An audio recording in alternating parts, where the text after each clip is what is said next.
নিজের ভুল বুঝতে পেরেই অনুতপ্ত হয়ে রাঙাকে ফেরাতে রাঙার কাছে ক্ষমা চাইলো একলব্য।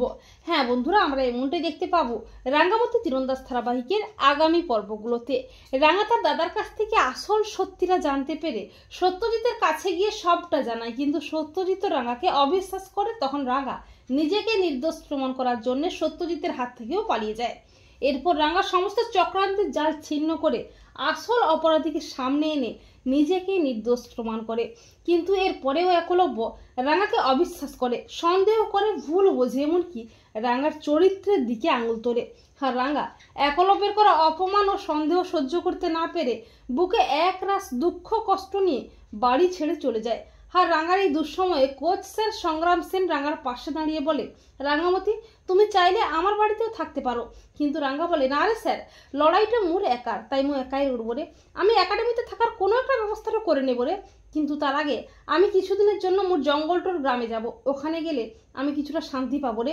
এই বলে রাঙা জঙ্গলের গ্রামে চলে যায়। অপরদিকে একলব্য বৃন্দার চক্রান্ত জানতে পারে।